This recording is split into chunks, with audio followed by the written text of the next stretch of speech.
What do you observe in this image? What is it that you see?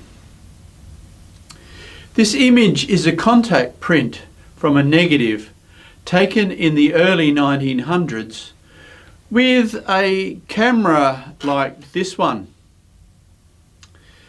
A still life with the subject matter of flowers. Flowers can represent joy and new life. Yet no colour. It's monochrome. It's also damaged. Is this how the scene might appear through grieving eyes? Being the year of Luke in the lectionary, we will hear from the Gospel of Luke. What I like about Luke's telling of the Easter narrative is that Jesus is never abandoned. The women are there with him throughout. They are there in their grief. The Gospel of Luke, chapter 24, verses 1 to 12. But on the first day of the week, at early dawn, they came to the tomb, taking the spices that they had prepared. They found the stone rolled away from the tomb, but when they went in, they did not find the body. While they were perplexed about this, suddenly 2 men in dazzling clothes stood beside them. The women were terrified and bowed their faces to the ground. But the shining ones said to them, "Why do you look for the living among the dead? He is not here, but is risen. Remember how he told you, while he was still in Galilee, that the Son of Man must be handed over to sinners and be crucified, and on the third day rise again?" Then they remembered his words. And returning from the tomb, they told all this to the 11 and to all the rest. Now it was Mary Magdalene, Joanna, Mary the mother of James, and the other women with them who told this to the apostles. But these words seemed to them like an idle tale, and they did not believe them. But Peter got up and ran to the tomb. Stooping and looking in, he saw the linen cloths by themselves. Then he went home, amazed at what had happened. This is the word of the Lord. Thanks be to God.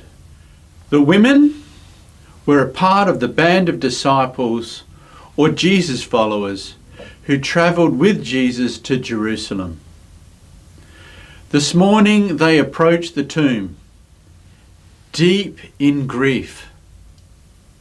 Even though their world was falling apart around them and everything was grey, they were determined to honour Jesus, even in death.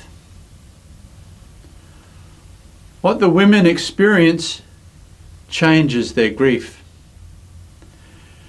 They had a full cycle of emotions or state of mind that morning, from grief to confusion to sheer joy. When telling the men, back to confusion, probably added with frustration, I'm sure. The men remained in their grief until at the very end, joy and amazement for all. What we heard and the women experienced was an angelic announcement with 2, not 1. Angel, that is. Why 2? It fulfills the law's requirement of 2 witnesses. These 2 figures also linked to the transfiguration and ascension, where they also appear. I don't know about you, but I take umbrage at the men in this story. Why didn't they listen to the women? The women's account was credible, as firstly, it was a first-hand account of their own experiences, not to be dismissed. Secondly, there were several witnesses. This was just not one person giving an account. And finally, the women's character has been established by their selfless service to Jesus and the disciples over all the time they were on the road. So they had every right to be heard. Yet their testimony was not accepted by the others. Begs the question, would they have accepted the account if these were men telling it? So, even this overwhelmingly joyous occasion has a bit of a sour note for the women. Jesus the Christ has risen. He is not to be found among the dead. That makes this Easter day a joyous day. One of the early Christian festivals, celebrated in the way familiar to us from the middle of the 2nd century. So from the 2nd century to now in the 21st century, we the faithful have gathered to celebrate this joy. Through the good times, times of peace, new births, great accomplishments, and the not so good times, times of war and conflict, of disasters, famine, drought and flood. We celebrate regardless about what we might face or how we might feel. Each year we enter into Jesus' story, a story that has the not so good and the good all woven through it, and declare to the world joy as Jesus conquered death and rose again. From death comes new life. For many this Easter day, they will be in grief. This is not a good year. The global COVID pandemic is still with us. Many the world over have lost loved ones or lost livelihoods. Over 2 years later, our lives are still disrupted by this pandemic. There are many conflicts the world over. Palestine, Israel, Yemen, Afghanistan, Myanmar, just to name a few. And then the one that fills our consciousness, the Russian invasion of the Ukraine. 82% of the population, Ukrainian population, identify as Christian. Most as Eastern Orthodox.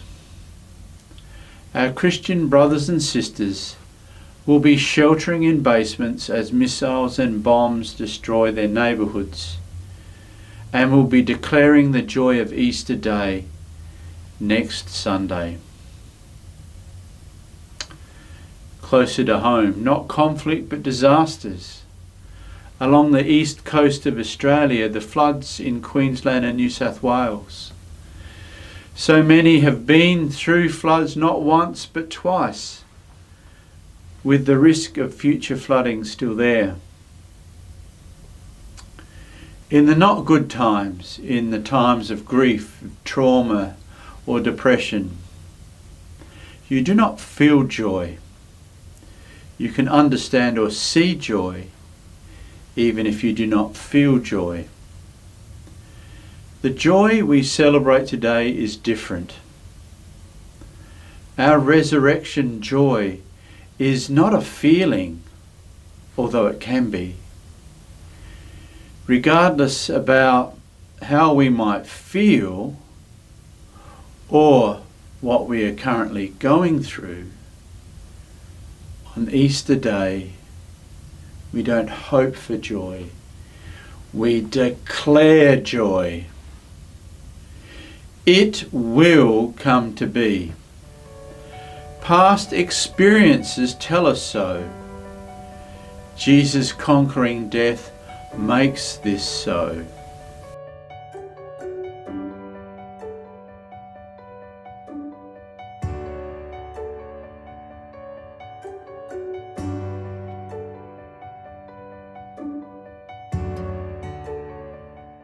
Last Sunday, at the Palm Sunday Walk for Justice and Peace, a similar declaration was made. We did not hope for peace and justice. We made a declaration that peace and justice will prevail. That peace will prevail. It has to be made so. That justice, especially environmental justice, has to be made so. Our existence requires it. Do not look for Jesus among the dead, but the living. Where might that be?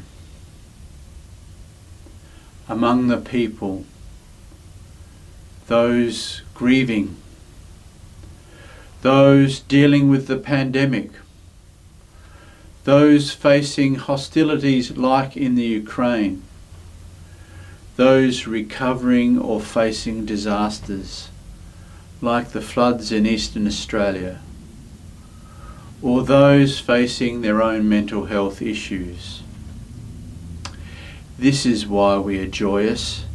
Jesus is among the living. This gives us good reason to shout out joy to the world, to declare that the joy of Easter will prevail, that peace will prevail. And a couple of questions for reflection or conversation. Where do you find yourself looking for Jesus? Where in the world might Jesus be found? Not simply on Easter, but in Easter Acts. A commissioning and benediction. Easter dawns. God is with us. God's truth is revealed in unexpected moments.